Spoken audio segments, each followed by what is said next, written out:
What's going on, guys? Welcome back. It's been a minute. I finally got back to work, so things slowed up with the YouTube stuff, but wanted to check in with you guys, give you guys an update on the bike. It's been coming along nice. As you could probably tell already, I switched up a few major things. I got the Stage 2 power cam from Harley, and I wanted that cover under the warranty for the remainder of the powertrain that I have. So I had to get that done within the 60-day time frame. Got that done. So I wound up getting the Bushrod Covers black, like I talked about in the beginning, and the lower tappet covers really cleaned up that that whole look. Got rid of the chrome. So glad that's finally done. I actually wound up going back to the OEM air cleaner setup, and probably wondering why I did that. It's kind of, so the OEM setup is a lot closer, like it's sits more close to the center of the bike, where the Vance & Hines stuck out like probably another like inch or two, and I just found it annoying to always be hitting the inside of my knee.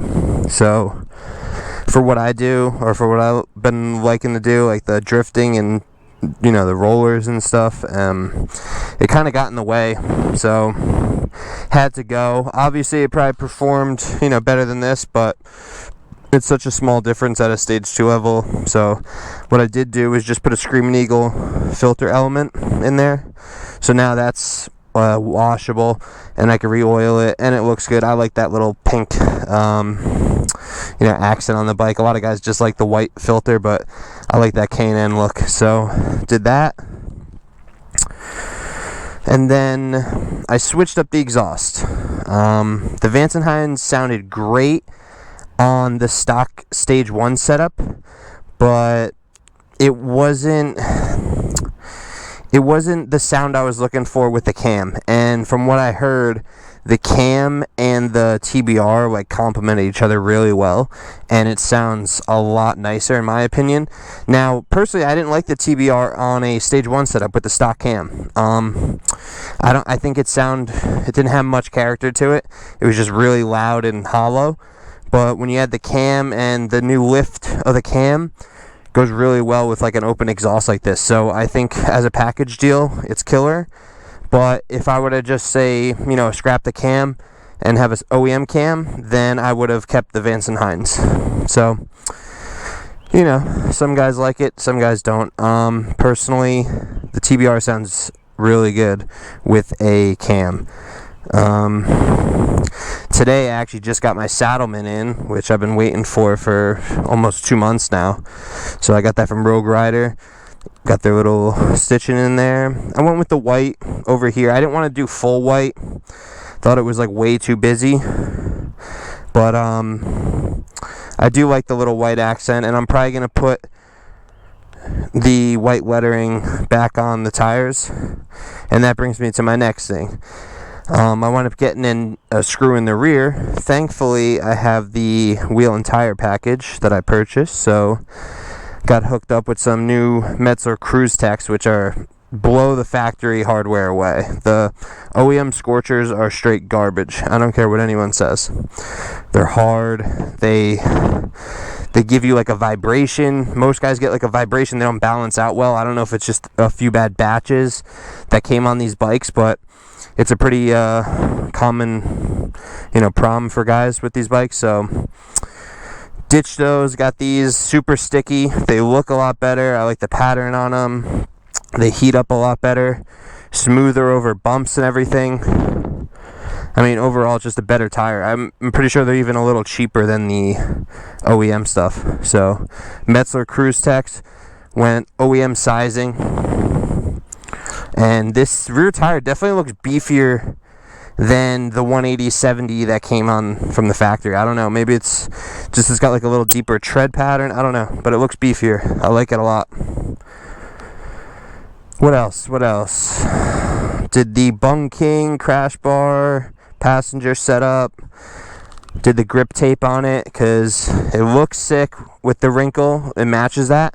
And then it's also functional because, this is glossy, so your foot winds up sliding off. You don't want to have to deal with that shit, especially for your passenger too. So Got the lady hooked up and myself. And then Jeremy Rose out in California hooked it up with the shims for the triple trees in the front. So I actually dropped these tubes. If you could tell, it's got a little scratch here from when it was sitting in the OEM position. So I dropped it about 1 inch, so which raised the front of the bike about 1 inch. So that kind of evened out the 2.5 inch lift Russ Wernerman design rear monoshock. So I wound up ditching the progressive. I wanted a little bit more height on the bike, so this gave me a little bit more, probably another inch or so. Plus I get the adjustment on the swing arm, and I could adjust it on the fly. You know, if I want to ride in 2 up, or I want to screw around and do some rolling burnouts or some drifting and stiffen it up a little bit, or loosen it up, do some wheelies. So, you know, I like having that right there. Just that, you know, could while you're riding, just reach back and, I know, give it a few clicks in or out. But the only thing is, it doesn't let you run the belt guard. I don't care about it. Some guys, you know, don't like getting rid of that because they don't want to get rocks stuck in. But, you know, you take the good with the bad. So that's that. What else? So I originally painted the OEM bezel, and it didn't really come out to my liking. I mean, it would have been okay, but it wasn't as good as it could be. So I wound up going with the Moon's bezel once they got these back in stock. It's like $40, and it's already got all the harness in there, plug and play. So wound up doing that, and it actually sits a little closer to the fender compared to OEM. Fitment's okay. You know, it is what it is. But they just came out with the V3 taillight, of course. You know, every time you do something, they always come out with something new. But that's that. I mean, bike is looking awesome. Oh, finally did the turn signals, which are so small I almost, you know, forgot to mention them. But let's see, I'll put the hazards on. These things are like such a small little piece, but they look so good. You don't see the big orange bulbs when you have the yellow light. It's just like too much color going on, and they only turn on with the hazards or blinkers. So now you just got that solo yellow light, which in my opinion cleans up that whole look of the front. I mean, everything's coming together little by little on this bike, and it's pretty much where I want it. Probably eventually do some risers. I gotta do levers because I need some shorties on here. Foot pegs suck from the factory. Those gotta get replaced. Maybe like a Memphis Shades fairing eventually. But overall, I mean, this thing is coming together, and it looks, it sounds, it rides great. So let's see, I'll give you guys a little sound clip of the power cam. So this is the Screaming Eagle power cam. It's all covered, you know, factory warranty, everything, and it sounds pretty badass. And it made 105 wheel horsepower and 105 torque on the dyno at Bergen. So I mean, it runs smooth. It's all covered by warranty. So obviously you can get a little more out of, you know, an aftermarket tuner, but this thing runs pretty good for what it is. So start her up.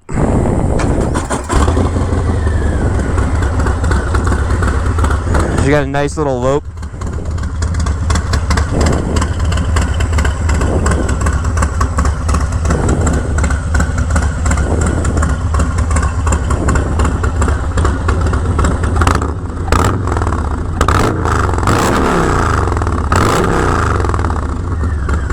Yeah, buddy. Yeah, she sounds real good now. Like I said, this exhaust with the cam is such a good pair for sound.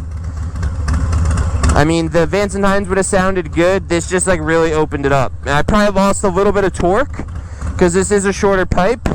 But, you know, you give a little. Probably got a little bit more on the top end because of that. But, you know, the bike still got plenty of torque. So that's it, guys. If you want to see some more content, I started doing some you know, drifting on the 50-mile-an-hour roads. Started getting into that a little bit. Started practicing wheelies, trying to get the bike set up right. So, you know, stay tuned for that kind of stuff. And don't forget to comment, like, and subscribe. Thanks, guys. Ride safe.